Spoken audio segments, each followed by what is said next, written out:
मित्रों, नमस्कार। डॉक्टर के की हिंदी में मैं आपका बहुत-बहुत स्वागत करता हूँ।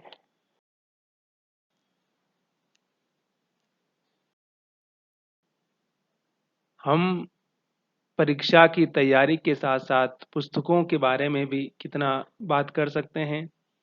प्रकाशकों के बारे में भी कितनी बात हमें करनी चाहिए। कैसे हमें उन सारी चीज़ों को भी समझना चाहिए। अगर हम लिखने-पढ़ने की दुनिया के बाशिंदे हैं, कुछ नया सोचते हैं, समझते हैं, तो पुस्तकें हमारी सबसे बड़ी मददगार हमेशा से रही है। मेरे पास भी कुछ पुस्तकें हैं। हमारे मित्र चंदन पांडे जी का उपन्यास है ये, वैधानिक गल्फ। राजकमल प्रकाशन ने इसको छापा है और बहुत ही अच्छी किताब है। मध्यवर्ग की जो मानसिकता है, उसके तमाम सरोकारों को देश में जो कुछ राजनीति में चल रहा है, समाज में चल रहा है, उसको स्पष्ट करता है ये उपन्यास। 2020 में छपा था ये और बहुत पतली किताबें शहरी मध्यवर्ग की जीवन शैली को हमारे सामने व्यक्त करती है। अगर आप पढ़ना चाहते हैं उपन्यास जैसी विधा को, तो इस किताब से रूबरू हो सकते हैं। चंदन पांडे की प्रसिद्ध कहानी भूलना आपने पढ़ी होगी। शहरी जीवन के कथाकार हैं और लगातार लिखते रहते हैं। अंग्रेजी में भी इनकी किताबों का अनुवाद हो चुका है, पुरस्कार भी इनको मिलते रहते हैं और अपना काम करते रहते हैं हमेशा। फिर सड़क पर मोर्चा ये किताब, इस पर हमने पूरा वीडियो बनाया है। आप चाहें तो मेरे चैनल पर आकर देख सकते हैं। इसका संपादन किया है हमारे अग्रज प्रोफेसर राम प्रकाश कुशवाहा सर ने और राजेंद्र राजन जी ने, और सेतु प्रकाशन ने इसको छापा है। कुछ कंट्रीब्यूट भी करता है सोशल वर्क के लिए। और खास तौर से किसान और मजदूर की जो जीवन शैली है या उसके जीवन संघर्ष की कविताओं का संपादन करना भी अपने आप में एक बहुत बड़ी चुनौती है, क्योंकि आज हम जिस प्रकार की जीवन शैली में आ चुके हैं, वह मजदूरों और किसानों का महत्व रचनात्मक दुनिया से लगातार बाहर जा रहा है। पूरा समाज मध्यवर्ग के उपभोग में जीवन पर केंद्रित हो गया है। तो ऐसे में भी हम किसानी के बारे में कितना जानते, कितना समझते हैं, वो भी महत्वपूर्ण है। फिर ये किताब हमारे बजरंग बिहारी तिवारी जी ने लिखी है। उनके कविता पर उनके जो निबंध है वो समाहित है। ये भी सेतु प्रकाशन ने ही इसको छापा है। और बजरंग जी के बारे में आप जानते ही होंगे कि बजरंग बिहारी तिवारी पिछले कई सालों से दलित साहित्य पर, भक्ति साहित्य पर काम करते रहे हैं और भारतीय जो दलित साहित्य है उसका संकलन करने में उनका बहुत ही महत्वपूर्ण योगदान है। अगर आप सबाल्टर्न डिस्कोर्स को समझना चाहते हैं, जानना चाहते हैं, तो बजरंग बिहारी तिवारी की पुस्तकें, उनके भाषण, उनके व्याख्यान आप सुन सकते हैं। तो आपको निश्चित रूप से बहुत कुछ सीखने को मिलेगा, बहुत कुछ समझने को मिलेगा। फिर हमारे मित्र रहे, सहपाठी रहे राजेंद्र सजल जी का ये अंतिम रामलीला कविता कहानी संग्रह है और कलमकार पब्लिशर ने इसको प्रकाशित किया है। राजस्थान के लोक जीवन को अगर आप समझना चाहते हैं, देखिए ये भी जैसे रेणु की परंपरा के लेखक लगते हैं राजेंद्र जी मेरे को। या हमारे यहाँ देथा जी थे, विजयदान देथा, राजस्थान के महत्वपूर्ण कहानीकार थे। उन्होंने भी राजस्थानी भाषा में लोक कथाओं को एक अलग ही अंदाज में, नए और मॉडर्न परिप्रेक्ष्य में हमारे सामने दर्ज किया। राजेंद्र सजल भी कुछ ऐसी ही बातें कहते हुए इस कहानी में नजर आते हैं, इस कहानी संग्रह में नजर आते हैं। और राजेंद्र को पढ़ना चाहिए। गंभीर बातचीत करते हैं, गंभीरता से लिख रहे हैं। इनका एक उपन्यास निर्वासन भी हाल ही में प्रकाशित हुआ है। कविता संग्रह भी इनका आ चुका है और लगातार लिख रहे हैं। पिछले हम लोग साथ ही पढ़ते थे। बीच में उन्होंने शायद लिखना बंद कर दिया या फिर छपाना बंद कर दिया, लेकिन आजकल लगातार छप भी रहे हैं और लिख भी रहे हैं। तो और सोशल मीडिया पे भी लगातार सक्रिय रहते हैं ये, और पेशे से प्राध्यापक हैं, अपना पढ़ना लिखना करते हैं। और अच्छी बात है कि वो फिर से सक्रिय हुए हैं और लगातार लिख रहे हैं। और हम उम्मीद करते हैं कि वो बेहतर लिखेंगे और लगातार लिखते रहेंगे और प्रचार से बचते हुए भी लिखते रहेंगे, क्योंकि बहुत सारा प्रचार होता है ना, तब क्या होता है कि बहुत सारा डिस्ट्रक्शन भी हो जाता है। ठीक है, तो अगर आप कहानियां पढ़ना चाहते हैं, समझना चाहते हैं, तो हमारे राजेंद्र सजल जी की ये पुस्तक आप कलमकार पब्लिशर से मंगवा सकते हैं। और बाकी इस पर चर्चा भी बहुत सारे यूट्यूब चैनल ने की है, तो वहाँ से भी आप देख सकते हैं। ठीक, फिर देखिए एक अंग्रेजी किताब लेके आया था मैं, द एलिफेंट पैराडिग्मा। गुरु चरणदास जी को इंग्लिश के बड़े मतलब विद्वान रहे हैं। तो भारतीय परंपरा या भारतीय अर्थव्यवस्था है, उन सारे स्टिग्मा को इन्होंने इस किताब में दिया है। और मैं तो यहाँ से MG रोड से लेके आया था, एक दिन गया था खरीदते खरीदते, तो मैंने कहा कि ले लेते हैं, अच्छी किताब है, अंग्रेजी भी थोड़ा इम्प्रूव हो जाएगी और थोड़ा बहुत समझ भी लेंगे हम। तो गुरु चरणदास बड़े अर्थशास्त्री रहे हैं, चिंतक रहे हैं और लगातार लिखते भी रहे हैं।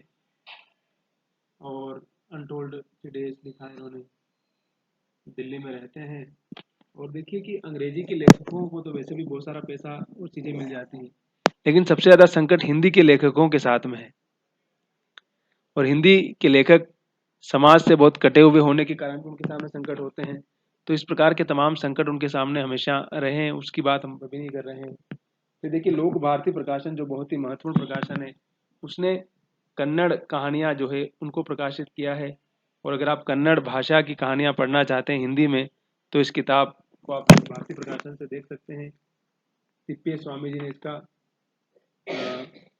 संपादन किया है और लोक भारती ने इसको प्रकाशित किया है। तिप्पे स्वामी हिंदी विभाग मैसूर विश्वविद्यालय के में विभागाध्यक्ष रहे हैं और 2004 में इस किताब को उन्होंने छापा था, लोक भारती प्रकाशन ने। तो इसमें तमाम जो कन्नड़ के महत्वपूर्ण लेखक हैं, वेंकटेश अयंगार जी हैं, आनंद है, कोयम्पू है, गेरुड़ा स्वामी है, रामकृष्ण है, कोडंगीन है, अश्वथ है, चतुरंग है, बसवराज है ना। तमाम जो अच्छे लेखक हैं उनकी सारी कहानियाँ इसके अंदर है। निरंजन है, रामचंद्र शर्मा है, त्रिवेणी है ना। तो कन्नड़ साहित्य को अगर आप समझना चाहते हैं तो इस किताब को आप मंगवा सकते हैं। फिर हम बात कर रहे हैं रेत समाधि उपन्यास। आपको मालूम ही है गीतांजलि श्री जी का उपन्यास है और गीतांजलि श्री हिंदी की महत्वपूर्ण कथाकार रही हैं अभी भी। इस पर बुकर पुरस्कार मिला था, जो कि नोबेल के बाद सेकंड नंबर का पुरस्कार माना जाता है। तो अगर आप इसका अंग्रेजी में भी अनुवाद हो चुका है। और कहानियों और भारतीय समाज में स्त्री के जीवन संघर्ष को अगर समझना चाहते हैं, विभाजन की त्रासदी, रेगिस्तान के जीवन को, तो ज़रूर इस किताब को आप पढ़िए और अपने आप को समृद्ध कर सकते हैं। और वैसे भी किताबें तो हमेशा पढ़ते रहना ही चाहिए, बहुत ज़रूरी है। इसको भी हमारे राजकमल प्रकाशन जो हिंदी का बहुत ही महत्वपूर्ण पब्लिशर है, उसने छापा है। और राजकमल प्रकाशन की वेबसाइट पर जाएंगे तो बहुत सारी चीज़ें मिलेगी आपको, बहुत सारे ऑफर भी देते हैं और काफ़ी अच्छी अच्छी किताबें वो पब्लिश करते हैं, इसमें कोई शक नहीं है। किताबें कचरा पढ़ने से अच्छा है कि हमें अच्छा पढ़ना चाहिए और कचरा हमें छांटने का विवेक बोध हमारे अंदर होना बहुत ज़रूरी है।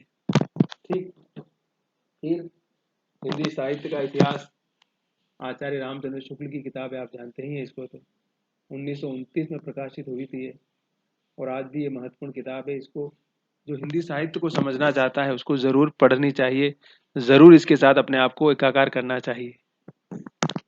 ठीक, फिर हमारे महत्वपूर्ण आलोचक बच्चन सिंह की किताब है ये, हिंदी साहित्य का दूसरा इतिहास। आचार्य शुक्ल के इतिहास के बाद बहुत सारे इतिहास लिखे गए, लेकिन बच्चन सिंह ने लगातार कहा कि फिर भी नया इतिहास लिखने की आवश्यकता है। इसको भी राधा कृष्ण प्रकाशन जो और वाणी और ये राजकमल सब एक ही है, उसने पब्लिश किया है और बहुत ही महत्वपूर्ण इतिहास और बहुत ही अच्छी भाषा में लिखा हुआ है। जो हमारे नए विद्यार्थी हैं उनके लिए बहुत उपयोगी किताब है ये। अगर वो साहित्य की दुनिया और आधुनिक समाज को जीवन को समझना चाहते हैं तो बच्चन सिंह की आलोचना को ज़रूर पढ़ना चाहिए।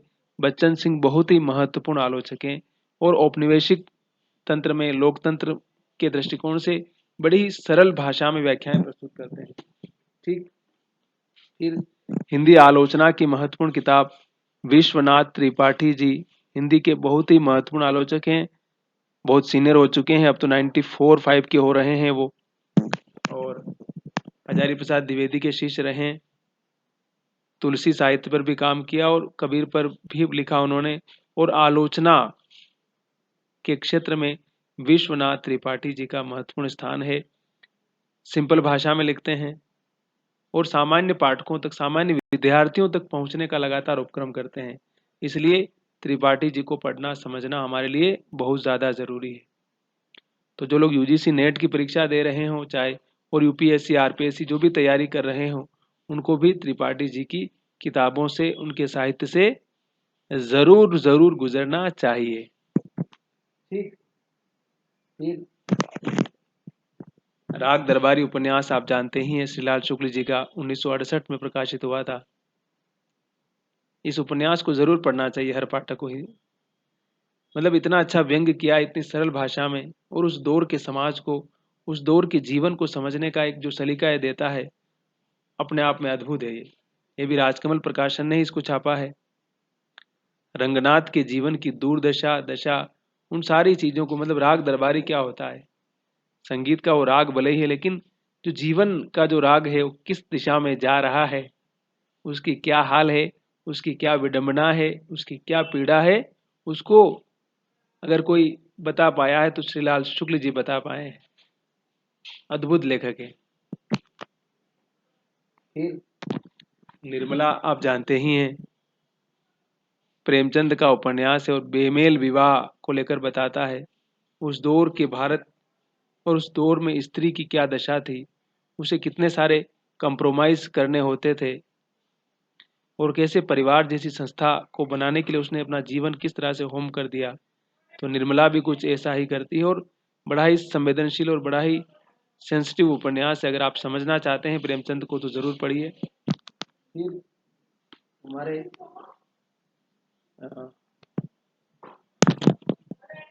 दुर्गा प्रसाद अग्रवाल जी हैं, जो रिटायर्ड हो चुके हैं, उनके जीवन और उनके लिखे हुए जो आलेख हैं तमाम, उनको उनसे जो उनके जो बातचीत हुआ, उन्होंने जो कुछ लिखा उसको संपादित किया हुआ किताब है। इसको भी आप देख सकते हैं अगर आप देखना चाहते हैं तो।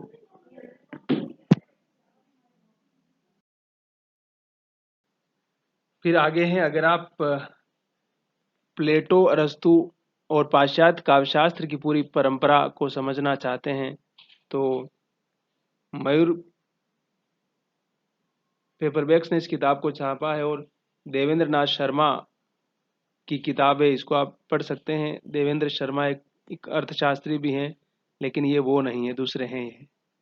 तो एक नाम के जब बहुत सारे लोग होते हैं ना तो कन्फ्यूजन होता है, तो उसको भी समझने की आवश्यकता है। और देवेंद्र शर्मा जी बहुत प्रबुद्ध और महत्वपूर्ण विद्वान रहे हैं।